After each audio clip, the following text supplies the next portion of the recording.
옛날 어느 마을에 호라비 박서방은 비단과 각종 장신구를 파는 상인이었다. 그러던 어느 날 박서방이 배가 아파 의원을 찾아갔다가 마침 의원에 진찰하러 온 과부 명자를 보게 되었다. 그런데 그 과부의 미모가 워낙 출중하고 몸매 또한 훌륭해 박서방은 한눈에 반하고 말았다. 그리하여 박서방은 상사병에 걸리고 말았는데 저 과부의 아름다운 몸을 한 번만이라도 아흐. 그렇게 매일 시름시름 괴로워하다 고민 끝에 박서방은 의원을 찾아가 조심스럽게 상의를 하였다. 의원님, 사실 이러이러한 일이 있는데 제발 부탁드립니다. 이러다 제가 죽을지도 모르겠습니다. 물론 그냥은 아니고 100냥을 드릴 테니 어떻게 자연스럽게 저 과부와 한번 할 수 있도록 방법을 마련해 주십시오. 그러자 곰곰이 생각하던 의원이 말하길 여보게, 그럼 내가 방법을 알려줄 테니 그대로 하겠나? 아이고 물론이죠. 고맙습니다, 의원님. 그리하여 의원은 진찰을 핑계로 어찌저찌 과부의 부끄럼 가리개에 가려움증을 일으키는 약을 발라두었다. 아니나 다를까 과부는 가슴이 가려워서 밤이고 낮이고 견딜 수가 없어 의원을 찾았다. 이보시오, 의원님. 이렇게 몸이 가렵고 특히 가슴이 가려운데 어찌 치료할 약이 없습니까? 그러자 의원이 말하길 허허, 안타깝게도 지금 당장은 제 의술로는 도저히 힘들고 소문을 들으니 비단장수 박서방의 혀의 다액이 가려움에 매우 탁월하다던데. 헌데 다액을 모을 수도 없고 금방 말라버려 방법이라면 그냥 한번 눈 딱 감고 직접 혀로 치료해 달라고 하는 수밖에는 없는데. 다행히 그 사람이 나랑 친분이 있으니 어찌 내 그 사람에게 한번 물어볼까요? 네, 의원님 그러시지요. 지금 이것저것 가릴 때가 아닌 듯하니. 그리하여 의원은 박서방에게 가려움에 탁월한 해독풀을 혀에 발라주었다. 결국 박서방은 소원대로 밤새도록 혀가 닳아 없어질 정도로 과부와 황홀한 밤을 보냈다. 물론 과부의 가려움증도 씻은 듯이 나았다. 그런데 막상 하고 나니 돈이 아까운 박서방은 돈을 안 주려고 매일 의원을 피해 다녔다. 이에 엄청 화가 난 의원은 박서방을 크게 혼내주기로 마음먹었는데 어느 날 박서방의 가게에 관아에서 사람들이 찾아왔다. 비단장수 박서방은 얼른 채비를 차리고 관아에 같이 갑시다. 의원 영감탱이가 날 고소한 모양인데 증거도 없는데 뭘 어쩔 거야?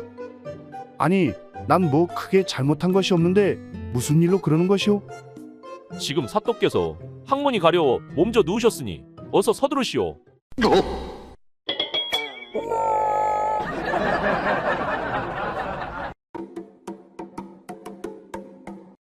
옛날 어떤 마을에 색을 밝히는 대감이 있었다. 그런데 이 대감의 집에는 나이 17세의 3월이라는 어린 여종이 있었다. 이 여종은 어릴 때부터 대감 부인의 안방에서만 같이 자라고 바깥 출입을 하지 않아 규방 처녀와 다를 바 없이 그 모습이 참으로 아름다웠다. 대감은 그 아이를 한번 품어보고 싶었으나 잠시도 부인이 방을 비우지 않아 방법이 없었다. 그래서 친구 의원인 박 씨를 찾아가 자초지종을 말하고 부탁하였다. 이보게, 친구, 날 좀 도와주게. 내가 죽을 병에 걸린 것처럼 할 터이니 자네가 이리저리 말 좀 해주게. 내 잘 되면 꼭 섭섭치 않게 살해하겠네. 수일 후 밤에 대감이 크게 아픈 척 연기를 하였다. 아이고, 나 죽네. 나 죽어. 대감, 정신 좀 차리세요. 아버지 정신 차리세요. 가서 의원 좀 불러오너라. 아버지 숨이 넘어가려고 한다. 집안 사람들이 대감을 크게 걱정하여 박의원을 불러 진맥하게 하였다. 아니, 며칠 전까지 멀쩡하던 양반이 어떻게 갑자기 병환에 이토록 위독하게 되었어? 의원이 가족들을 불러놓고 말했다. 내 의원 생활을 50년 했지만 이 병에는 어떤 약도 소용이 없구려. 그저 죽기를 기다리는 수밖에. 이에 크게 놀란 아들이 의원에게 애걸하였다. 어찌 좋은 방법을 생각지 않고 죽기만을 기다리겠습니까? 의원이 얼마 동안 깊이 생각하는 척하더니 백약이 합당한 것이 없으나 다만 한 가지 방법이 있기는 한데 얻기가 곤란해 답답할 따름이요. 하고는 한숨만 쉬는 것이었다. 이에 아들이 몸이 달아 비록 어렵다고 하나 제가 있는 힘을 다하여 구하겠으니 말씀해 주십시오. 그러자 의원이 말하였다. 이 병의 원인은 가슴과 배에 한기가 가득 맺혔기 때문인데 이것을 낫게 하는 방법은 남자를 경험하지 않은 16에서 17세의 수처녀를 얻어서 따뜻한 방 한가운데서 병풍으로 바람을 막은 다음 알몸으로 가슴을 서로 마주대고 안고 누워 땀을 흘리면 나을 수가 있어. 그 외에는 어떠한 약도 소용이 없어. 이제 목숨이 얼마 안 남았으니 조상치를 준비를 하는 게 좋을 것 같소. 그 말을 들은 대감의 부인이 의원에게 말했다. 의원날이 안방에 여종아이가 하나 있는데 어릴 때부터 내 이불 속에서 자라서 아직까지 문 밖 구경도 하지 못하였고 지금 나이가 17세이니 만약 약을 구할 수 없다면 이 아이를 한번 약으로 쓰는 것이 좋지 않겠습니까? 옳거니 과연 어머니 말씀대로 하면 되겠습니다. 아들은 기뻐하면서 대감에게 의원과 어머니의 말을 고하였다. 이제 내가 안 죽고 살 수 있겠구나. 그리고 그날 밤 병풍으로 방안을 가리고 여종에게 치마와 저고리끈을 풀게 하여 대감의 이불 속으로 들게 하였다. 그래 사모라, 네가 나를 살리려고 왔구나. 대감마님, 사머리가 아니라 춘자예요. 아니 글쎄, 사머리 고년이 알고 보니 돌쇠랑 그렇고 그런 사이였지 뭐예요. 염려 마세요. 지금까지 남자 손 한 번 못 잡아봤어요. 그렇게 해서 대감의 병은 깨끗이 나았다고 한다.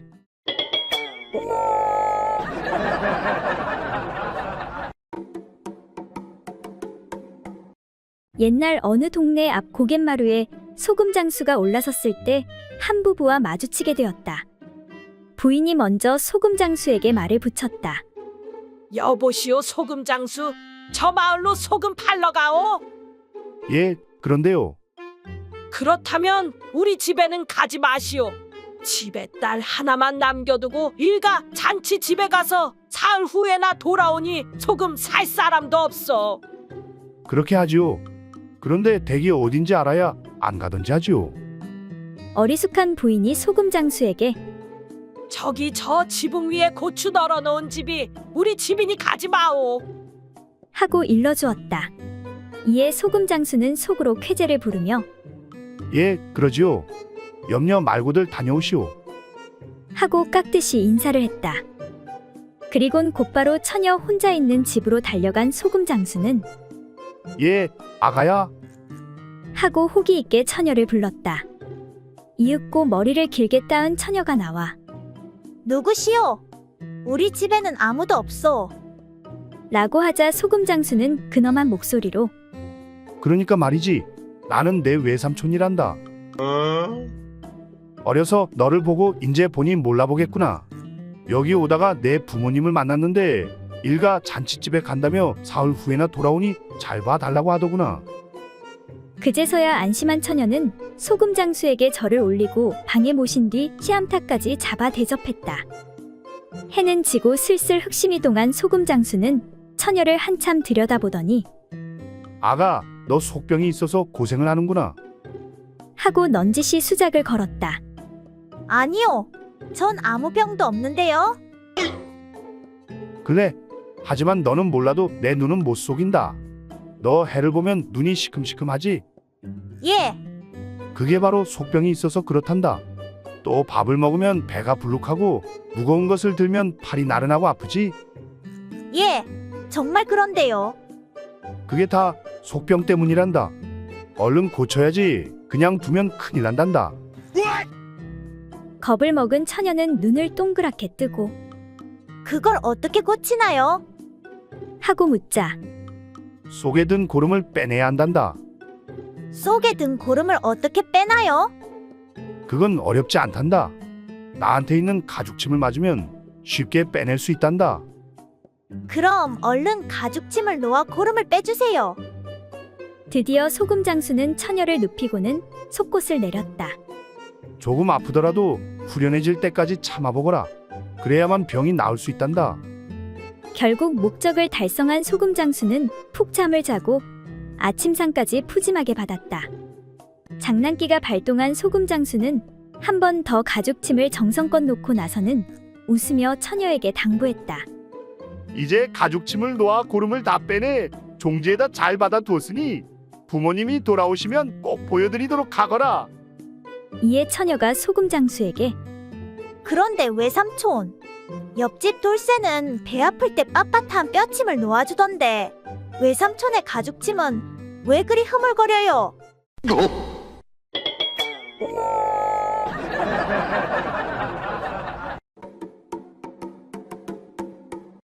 얼굴 반반한 어떤 계집이 새 서방을 두고 지냈다. 그런데 꼬리가 길다 보니 종국에는 남편에게 덜미가 잡히고 말았다.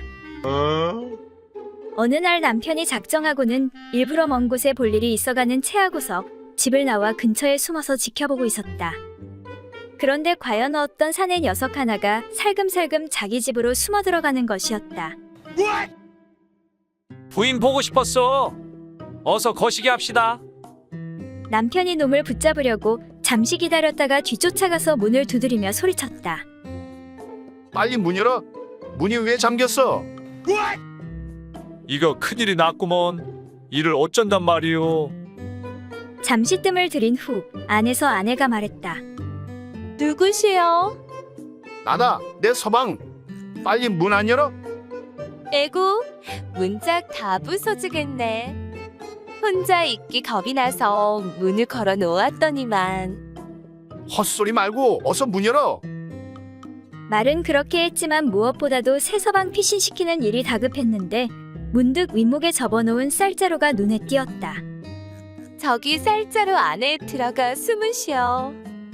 그렇게 급한 대로 새 서방더러 쌀자루 속에 들어가 있으라고 했다. 방으로 들이닥친 남편은 곧 방 안 구석구석을 살펴보는데 윗목에 전에 못 보던 쌀자루가 눈에 띄었다. 남편이 발로 쌀자루를 툭툭 차면서 말했다. 이건 뭐야? 못 보던 건데. 이 안에 뭐가 들어있는 거야? 그러자 안에 들어있던 놈이 어찌나 겁을 집어먹었던지 화통 삶아먹은 소리로 이렇게 소리치는 것이었다. 난 쌀이오, 쌀.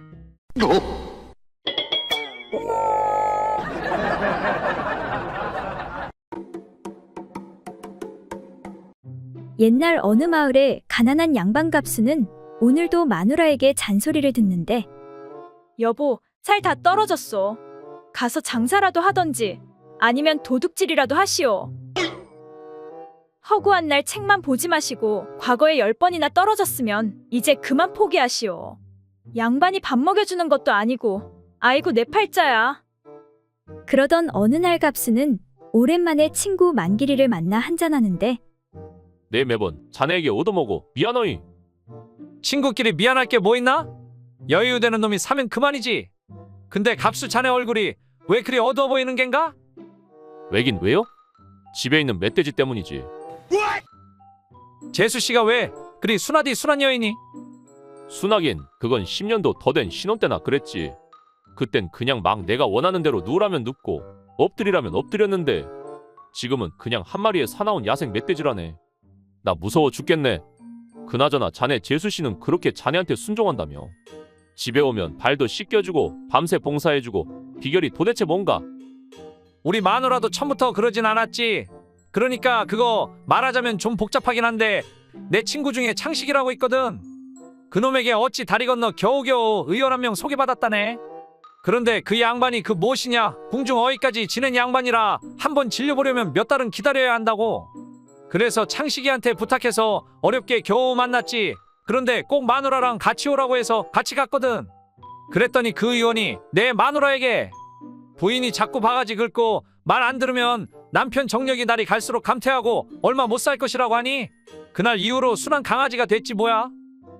역시 궁중 어휘까지 지낸 의원의 말이니 믿을 수밖에 없겠군.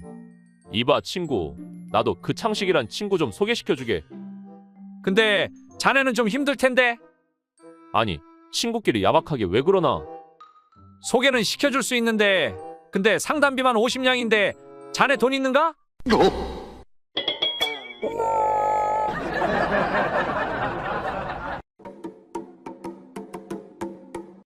옛날 어느 고을에 김생원이란 자가 나이 50이 넘도록 슬하에 자식을 두지 못하여 쓸쓸하게 지내고 있었다. 그러던 어느 날 아내가 여보, 혹시 모르니 아이를 갖도록 산에 있는 절에 가서 기도라도 드리도록 하겠습니다. 그거 참으로 좋은 생각이오. 산길이 험하니 돌쇠놈을 데리고 가도록 하시오. 그렇게 아내가 절에 치성을 드리러 다닌 지 1년 만에 드디어 귀여운 옥동자를 하나 낳게 되었다. 그런데 뜻밖에도 그 아이의 머리털이 붉은색이 아닌가. 이에 이를 수상하게 여긴 김생원이 이웃 마을에 사는 용한 의원을 불러 그 아이를 보였다. 그런데 의원이 아이를 아무리 뜯어보았지만 도저히 원인을 알 수 없는 일이었다. 의원님, 우리 집안에 머리가 붉은 사람이 없는데 이게 어찌 된 일입니까? 아무리 봐도 돌쇠놈 머리가 붉은데 그놈이 의심됩니다. 그 말에 의원도 그 아내의 행실이 매우 의심되기도 했지만 확실한 증거 없이 이를 섣불리 입 밖에 낼 수가 없었다. 그래서 의원은 한 가지 꾀를 생각해내어 그들 내외간의 잠자리에 대해 물어보았다. 생원 어른께서는 열흘에 한 번 정도 안방에 들어가시는가요? 이에 김생원이 쑥스러워하며 웬걸 다 늙은 나이에 그렇게 자주 들어가겠습니까? 그럼 한 달에 한 번 들어가십니까? 김생원은 또 고개를 가로저었다. 그럼 반년에 한 번 정도 들어갑니까? 글쎄, 뭐 그 정도는 되겠지요. 그러자 의원은 무슨 느낌이 왔는지 무릎을 탁 치면서 말했다. 아, 그렇군요. 이제야 알겠습니다. 거 너무 오래도록 쓰지 않으니까 물건에 녹이 슬었군요. 그래서 녹물 때문에 아이의 머리가 붉어졌나 봅니다. 이에 생원은 고개를 끄덕이며 듣고 보니 정말 그렇군요. 어쩐지 돌쇠놈도 머리가 나쁘다 했더니 머리에 녹이 슬어 그런 것이로군요.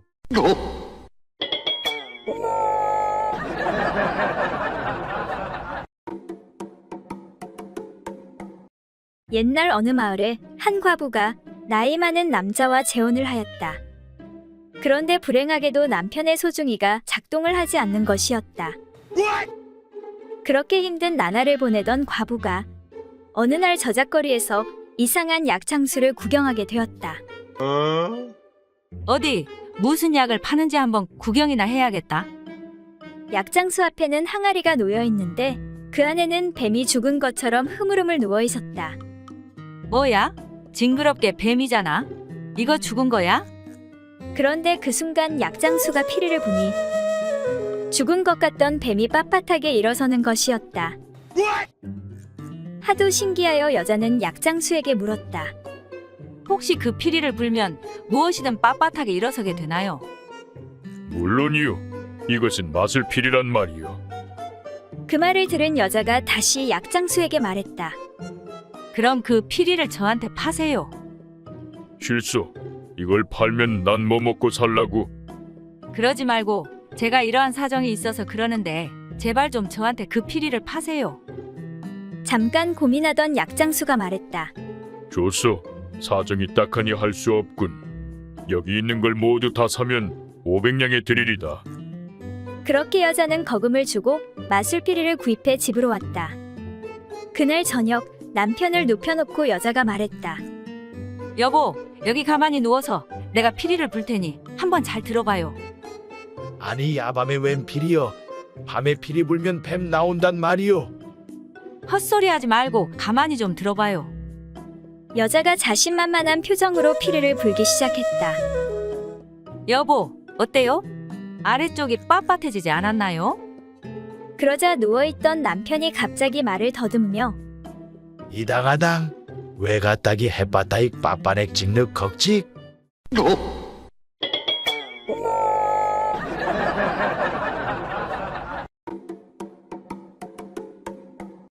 옛날 한 호걸 장군이 넉넉한 살림살이에 아무 어려움 없이 한평생 살다가 늙어 병이 들어서 의원을 청해 진맥을 부탁했다. 내 나이가 많아 기운이 쇠잔해져 병이 난 것 같으니 자네가 내 병을 고쳐주면 많은 보상을 하겠네.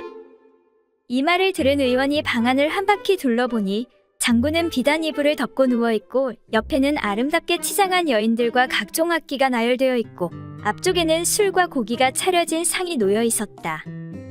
의원은 아무 말 없이 진맥을 한 다음 엄숙한 표정으로 말했다. 장군님, 잘 들으십시오. 병을 고치고 더 오래 장수하시려면 기생과 악기들을 모두 치우고 앞에 놓인 술상도 물리치셔야 합니다. 이러한 것들을 가까이 하지 않으셔야 병을 고칠 수 있습니다. 이 말을 들은 장군은 손을 좌우로 내저으며 말했다.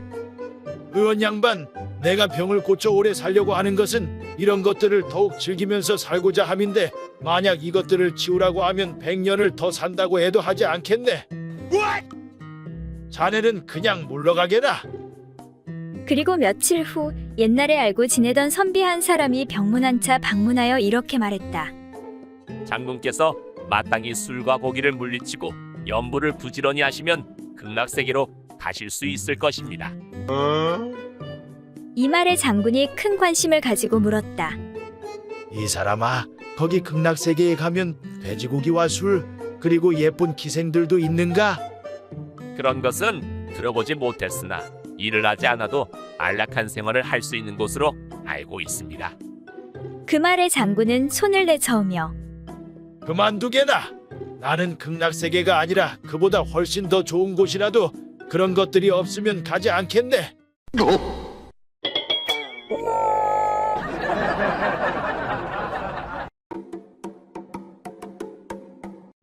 옛날 한 나그네가 날은 어두워지는데 길을 잃어 잠잘 곳을 찾다가 어느 외딴 집을 발견하고 찾아가 하룻밤 묵어가기를 청했다. 주인장 계시오. 길 잃은 나그네인데 날은 저물고 잠잘 곳은 없으니 하룻밤만 좀 재워주시오. 그러자 방문이 열리며 아름다운 한 여인이 말했다. 여자 혼자 사는 집이오니 외간 남자를 채워드릴 수가 없습니다. 결례가 되는 줄은 아오만 그래도 어떻게 하룻밤만 안 되겠습니까? 아니 됩니다. 가까운 곳에 집도 없는데 제발 좀 부탁합니다. 남자가 연신 사정하자 처음엔 꺼려하던 여주인도 나그네의 처지가 안 됐던지 결국 허락하고 말았다. 이 근방엔 달리 집도 없으니 하는 수 없군요. 정말 고맙습니다. 여주인의 허락을 받은 나그네는 곧 건너방으로 안내되어 잠자리에 들려고 하였다. 하지만 나그네는 미모의 안주인 생각에 마음이 싱숭생숭하여 쉽게 잠을 이루지 못하고 엎치락뒤치락하였다. 그런데 얼마 후 문 두드리는 소리가 들렸다.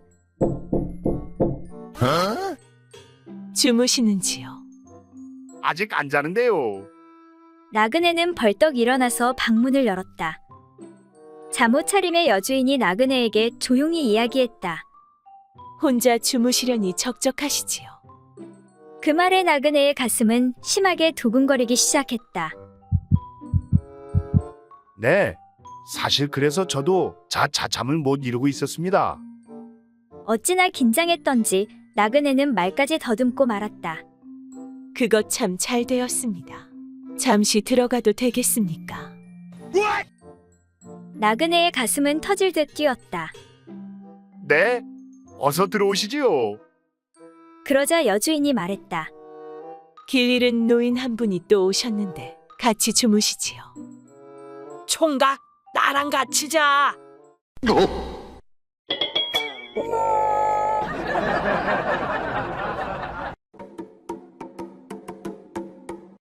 옛날 어느 마을에 한 노처녀가 우물에서 물을 길어 물동이를 이고 막 돌아서는데 마침 갓 혼인의 새 신부가 된 친구가 물을 기르러 왔다. 신부를 본 노처녀는 물동이를 인 채 첫날 밤 얘기를 들려달라고 졸랐다. 맹수가 첫날 밤 이야기 좀 해주렴. 이에 신부는 생긋이 웃으면서 첫날 밤의 경험을 얘기했다. 그러니까 내가 신방에 들어가 앉으니 신랑이 보고 좋아하면서 나를 껴안았어. 그러고는 내 몸을 더듬더니 내 옷을 홀랑 벗기고 안아서 이불 속에 반드시 눕히는 거야. 나는 어떻게 하는지를 보려고 신랑이 하는 대로 가만히 있었지. 그러니 신랑도 옷을 벗고 내 배 위에 엎드리는 거야. 그래서 어찌 되었는데? 그리고 나서 어디서 갖고 온 것인지는 몰라도 무엇인가 딱딱한 것을 가지고 내 두 다리 사이에 집어넣고 힘껏 누르고 휘젓는 것 같았어. 그런데 말이지, 얼마 후에 그만 내 온몸이 갑자기 고단해지고 팔다리에 힘이 쪽 빠지면서 정신이 황홀하고 몽롱해지더니 아롱아롱하게 혼미한 상태에 빠지고 마는 거야. 노처녀는 신부의 말에 몸을 흔들며 빨리 말하라며 재촉하였다. 그래서 어찌 되었는데 계속 얘기해봐. 그런 다음에 어떻게 된 것인지는 모르겠는데 저절로 목에서 탄식 소리 같은 것이 나오더니 나는 무슨 애원하는 것 같은 외마디 소리를 계속 질러댔어. 근데 그게 무슨 소리였는지는 알 수가 없었어. 너무 좋고 흐뭇해 어쩔 줄을 몰랐는데 도대체 신랑이 나를 어떻게 했는지는 아무리 생각해봐도 전혀 알 수가 없어. 순덕이 너도 빨리 시집가서 겪어봐. 신부가 이와 같이 설명을 하자 얘기를 다 들은 노처녀 순덕이는 흥분을 진정하지 못하고 몸을 떨며 팔에 힘을 잔뜩 주어 물동이 꼭지를 힘껏 잡아당기며 응, 그래. 그렇게 좋았단 말이지. 하며 발을 구르자 머리에 이고 있던 물동이가 와장창 깨지면서 몸의 한 동이의 물을 다 뒤집어 쓰고 말았다. 이를 본 신부가 다시 말하길. 아, 맞다. 그리고 나도 모르게 아랫도리가 흠뻑 젖더니 축축해졌어.